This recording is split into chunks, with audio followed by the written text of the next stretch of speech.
Break के बाद आपका स्वागत है। हरियाणा की शान रणवीर सैनी और उनके पिताजी बैठे हैं हमारे साथ, कार्तिकेय सैनी जी। कार्तिकेय जी, आप बता रहे थे ब्रेक पर जाने से पहले कि सरकार की ओर से काफ़ी कुछ मिला है, लेकिन और उम्मीदें आपको हैं। हमारे चैनल के जरिए क्या कुछ अपील आप करना चाहेंगे हरियाणा सरकार से खासकर? हरियाणा सरकार, जैसे मैंने बोला, एक स्पोर्ट्स सरकार है। हरियाणा स्टेट ही स्पोर्ट्स पर्सन का स्टेट है जी। और हरियाणा सरकार ने शायद पहली बार ही हरियाणा गवर्नमेंट ने स्पेशल ओलंपिक्स को, जैसा मैंने बोला, एक भीम अवार्ड्स पे स्पेशल कैटेगरी का एक पौधा दिया है, एक स्पेशल कैटेगरी बनाई है। तो मैं तो यही बोल सकता हूँ कि रणवीर जैसे जो खिलाड़ी हैं, जिन्होंने इस देश के लिए और इस प्रदेश के लिए पहला गोल्ड मेडल एक वर्ल्ड ओलंपिक्स पे गोल्फ के लिए जो लेके आए हैं, तो उसको शायद इस अवार्ड के लिए ज़रूर कंसिडर करना चाहिए और मुझे लगता है कि मिलना भी चाहिए। जी। इसके अलावा इलस्ट्रेटेड स्पोर्ट्स वीकली ने भी sports person of the year चुना था रणवीर को, उसके बारे में बताइए। लिम्का बुक की बात करें तो वो भी लगातार 3 बार शामिल किया उसने भी नाम रणवीर का। ये सारी ऐसी उपलब्धियां हैं जो इस उम्र का बच्चा सिर्फ शायद सपनों में ही सोचता है, लेकिन ये सब कुछ हकीकत हुआ है रणवीर के साथ। उसके बारे में थोड़ा सा कुछ बताएं। जी, आपने बिल्कुल ठीक कहा कि 13 साल की उम्र का बच्चा जब 2 गोल्ड मेडल लेके आया एशिया पैसिफिक में, और उसके बाद फिर अगले 2 साल फिर गोल्ड मेडल लाया, और उसके बाद वर्ल्ड ओलंपिक्स पे भी गोल्फ के लेके आ गया। तो इस कम उम्र में इतने सारे मेडल लाना, इस मौके पर पहुंचना बहुत मुश्किल है। तो इसके लिए आपको बता दूं मैं कि अलग अलग टाइम पे सचिन तेंदुलकर जी और हमारे Indian cricket captain Virat Kohli ji, Mary Kom, Kapil Dev, इन्होंने अलग अलग टाइम पे इनसे मिलने की मांग की और रणवीर को बुलाया गया और उन्होंने पर्सनली बुलाकर कंग्रेचुलेट किया। तो मुझे लगता है कि क्योंकि वो स्पोर्ट्स पर्सन्स हैं सारे, उनको पता है कि एक वर्ल्ड लेवल पर, जिसमें कि 177 देश हैं और वहाँ पे compete करके गोल्ड मेडल जीतना आसान नहीं होता जी। तो ये बहुत एक बड़ी बात है जी। रणवीर, आपसे यहाँ मैं जानना चाहूँगी, जैसे आपके पिताजी ने इतने सारे नाम लिए, विराट कोहली, सचिन तेंदुलकर जैसे जो आइकॉन्स हैं, आप क्या इनमें से किसी के भी फैन हैं और आपको कैसा लगा इन लोगों से मिलके? सचिन तेंदुलकर। तो आपको कैसा महसूस हुआ जब उन्होंने पर्सनली आपको खुद कॉल किया? इसके अलावा सर, ये मैं आपसे जानना चाहूंगी कि रणवीर क्या म्यूजिक में भी कुछ इंटरेस्ट रखते हैं? जी हाँ, रणवीर पियानो बजाते हैं, ट्रिनिटी कॉलेज के 2 लेवल्स कर चुके हैं और कभी कभी गाना भी गाते हैं। कल ही इन्होंने ऑडिटोरियम में एक अपनी बहन के साथ एक यूनिफाइड डांस का भी प्रदर्शन किया, जो कि बहुत ही सराहा गया। बहुत लोगों ने तालियां बजाई। क्या बात है रणवीर, यहाँ पर मौका नहीं हम चूकेंगे। आपसे चाहेंगे एक लाइन आप कुछ अगर गा के सुना दें दर्शकों के लिए। आशियाना तेरा साथ दे रे है ना, ढूंढ के तेरी गली मुझको रब मेरा, तू जो मेरा क्या होगा मैं काबिल, तू जो मेरा क्या हो गया सब हासिल, हो मुश्किल सही आसाओं में मुश्किल, क्योंकि तुम धड़कन में दिल। बहुत उम्दा, बहुत उम्दा। आपके लिए इस वक्त क्लैपिंग करने का मन कर रहा है और यकीन मानिए दर्शक जो देख रहे हैं इस वक्त, वो भी अपने अपने घरों में आपके लिए तालियां बजा रहे होंगे। वाकई में आप हरियाणा का गर्व हैं रणवीर, मानना पड़ेगा। हर एक फील्ड में आप उतने ही माहिर हैं। सर, मैं आपसे जानना चाहूँगी, यहाँ पर अगर हम बात करें आपकी और आपकी पत्नी की, तो बख्तावर जी एक पारसी हैं और आप एक सिख हैं, तो आपकी अपनी अपनी कम्युनिटीज़ में किस तरह का रिस्पांस मिला रणवीर की इन उपलब्धियों को लेकर? आपने बहुत ही एक अहम सवाल पूछा। इट इज़ वेरी सरप्राइजिंग कि दोनों कम्युनिटीज़ जिनका आपस में कोई ऐसा मेल नहीं है सोशली या जोग्राफिकली या टोपोलॉजिकली, पर पारसी कम्युनिटी ने, अंजुमन ने रणवीर को इनवाइट किया। वहाँ पे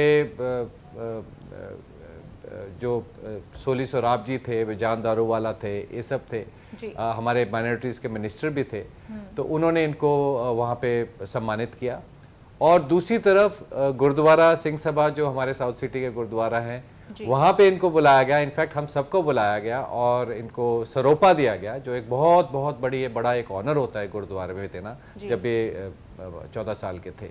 तो मुझे लगता है कि रणवीर ने एक तरह से दोनों कम्युनिटीज़ को साथ लेके आई है, दोनों कम्युनिटीज़ और सब कम्युनिटी साथ। जो सैनी सभा है हरियाणा की, उन्होंने इसको प्रोत्साहन दिया और पारसीज ने दिया और सिख्स ने दिया, तो ये तो पूरी कम्युनिटी को ही साथ लेके आ गए एक तरह से। जी बिल्कुल, और यहाँ पर एक ब्रांड एम्बेसडर की तरह है रणवीर, जो सभी धर्मों को, जो हमारे देश की पहचान भी है कि सभी धर्म सद्भाव जो होता है वो लाने की कोशिश यहाँ रणवीर ने की है। इसके लिए भी बहुत मुबारकबाद रणवीर आपको, वाकई में ये आपने एक बहुत उम्दा काम किया है। Thank you. आपसे जानना चाहेंगे कार्तिकेय जी, आगे अब और क्या? ओलंपिक्स बोलते हैं कि एक ऐसी जगह है जो पदक आपने वहां पा लिया, तो उसके बाद शायद आपको लगता है कि अब शायद और नहीं, लेकिन अभी आसमां और भी है, हम जानते हैं, और आपकी उम्मीदें भी और हैं। तो आगे अब और क्या कुछ सपने आपने संजोए हैं जिसके लिए आप प्रयासरत हैं? रणवीर की गेम बेहतर ही बेहतर होती जा रही है, क्योंकि वो उम्र में भी मूविंग टुवर्ड्स अडल्टहुड। आर्म्स उसकी स्ट्रॉन्गर हो गई हैं, उसको हमने एक्सरसाइज और रजीम में भी डाला हुआ है, फिजिकल रजीम में भी। उसके डिस्टेंसेस बढ़ रहे हैं, उसका सेट्स इक्विपमेंट चेंज हो रहा है।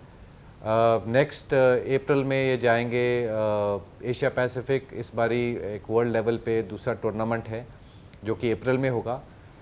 इस नवंबर में वो ऑस्ट्रेलिया जाएंगे एक टूर के लिए, और 2019 में नेक्स्ट वर्ल्ड समर गेम्स जो हैं, जो शायद कोरिया में हो रही हैं, तो उसके लिए पूरी तैयारी चल रही है। और Ranveer wants to be a defending champion and wants to get the gold medal again. जी बिल्कुल। हालांकि रणवीर, ये सवाल पूछना जो है ये शायद ठीक नहीं है, लेकिन फिर भी मैं आपसे जानना चाहूँगी, गोल्फर तो आप हैं ही, लेकिन फिर भी प्रोफेशनली क्या कुछ और भी आप परस्यू करना चाहते हैं बड़े होकर? किस प्रोफेशन में आप जाना चाहेंगे आगे चल के रणवीर? आप गोल्फ एकेडमी में काम करेंगे, गोल्फ कोर्स में काम करेंगे? Golf academy. जी कार्तिकेय जी, हम चाहेंगे कि आप बताएं, क्योंकि आपसे अक्सर बातें होती रहती होंगी रणवीर की, कि क्या कुछ वो करना चाहते हैं ज़िंदगी में आगे चलकर। देखिए, ऐसे बच्चे जो ऑटिज़म से पीड़ित हैं, बहुत बड़ी एजुकेशन या फॉर्मल डिग्रीज नहीं ले पाते जी। ऐसे इस देश में अभी तक ऐसे कोई लॉज या ऐसे कोई प्रोविजंस नहीं है जिसमें इनको सोशल सिक्योरिटी मिले, जिसमें एक डिसेंट लिविंग रह सके। तो नॉर्मली एक वोकेशनल ट्रेनिंग दी जाती है, जिसपे ऐसे बच्चे किसी वोकेशन में किसी स्किल को डेवलप करके उसमें फिर कहीं पे काम पे लगा दिए जाते हैं जी। तो रणवीर क्योंकि एक प्रोफेशनल गोल्फर है, तो हम जब कभी भी रणवीर से बात करते हैं कि आपको बड़े होकर कहाँ काम करना है, तो वो कहते हैं कि मुझे गोल्फ कोर्स पे काम करना है। तो हो सकता है, मुझे पता नहीं है कि क्या होगा, बट मुझे लगता है कि अगर एक गोल्फ एनवायरनमेंट हो, और गोल्फ एकेडमी की काफ़ी बात करते हैं ये, क्योंकि जब एक गोल्फ एकेडमी में इनका मैक्सिमम टाइम जाता है, पूरे हफ्ते में से बोला 16 से 17 घंटे ये प्रैक्टिस करते हैं, तो उनको प्यार हो गया है उस एक गोल्फ एकेडमी और गोल्फ एनवायरनमेंट से। तो हो सकता है कि किसी गोल्फ कोर्स या किसी गोल्फ एकेडमी में ही इनके मतलब का कोई ऐसा जॉब मिल जाए जो कि एक तरह की स्किल है, एक तरह की वोकेशन है, और उसमें ये काम करें। जी कार्तिकेय जी, यहाँ पर ये पूछना बेहद ज़रूरी है इस वक्त कि ऑटिज़म जो है उसको अलग नज़रिए से देखा जाता है हमारे समाज में, लेकिन किस नज़रिए से देखें कि रणवीर जैसी उपलब्धियाँ हासिल कर सकें जो ऑटिज़म से पीड़ित और बच्चे हैं, क्योंकि रणवीर ने एक अपना मुकाम हासिल कर लिया है। आप समाज में किस तरह के बदलाव की ज़रूरत है, खासकर ऑटिज़म को लेकर? जैसे आपके चैनल ने इतना कवरेज दिया था रणवीर को, तो बहुत फ़ायदा हुआ बहुत सारे पेरेंट्स को, जो कि मिलने आए, फ़ोन किए, चिट्ठियाँ लिखी, ईमेल्स लिखे, और उन्होंने यही सवाल पूछा जो आज आप पूछ रहे हैं। और मैं यही बोलना चाहता हूँ कि हर बच्चा, चाहे वो ऑटिज़म से पीड़ित हो या किसी भी और बीमारी से, उसमें कोई ना कोई हुनर ज़रूर होता है। आपको वो हुनर ढूंढना है, उसके ऊपर काम करना है। बच्चा चाहे हाई फंक्शनल हो, लो फंक्शनल हो, हाइपर एक्टिव हो, कैसे भी हो, उससे कोई फर्क नहीं पड़ता।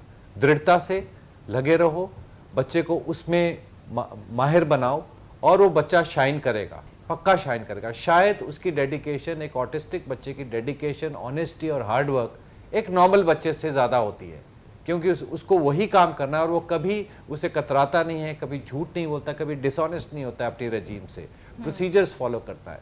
तो इन चीज़ों का स्ट्रेंथ को पकड़ते हुए आई थिंक पेरेंट्स को बच्चों को प्रोत्साहन करना चाहिए, उनको साथ सहारा देना चाहिए ताकि वो किसी न किसी चीज़ में माहिर, किसी स्किल सेट पे माहिर बने। जी रणवीर, ये आखिरी सवाल मेरा आपसे है कि जब आप ओलंपिक्स में जीते और जिस तरह से गोल्ड मेडल आपको पहनाया गया, कैसा लगा आपको कि अपने देश से आप पहले ऐसे बच्चे थे जिसको ये गौरव हासिल हुआ है? तो आपको कैसा महसूस हो रहा था उस वक्त जब आपको कहा गया कि now first is India? Proud. आपको अच्छा लग रहा था, गर्व महसूस हो रहा था कि मैं इंडिया में जन्मा हूं और आज इंडिया का नाम इतना ऊंचा कर रहा हूं? बिल्कुल, बहुत शुक्रिया रणवीर हमारे कार्यक्रम में आने के लिए, और कार्तिकेय जी आपका भी बहुत शुक्रिया हमसे जुड़ने के लिए। हम चाहते थे कि बख्तावर जी भी आएँ, उनको हमने मिस किया है, लेकिन हमारी शुभकामनाएं हैं आप दोनों के ही साथ। आप लोग रणवीर को और ऊंचाइयों तक ले जाएं, नए आयामों तक रणवीर पहुंचें, इसी शुभकामना के साथ हमें दीजिए इजाज़त, लेकिन आप बने रहिए खबरें अभी तक के साथ। नमस्कार।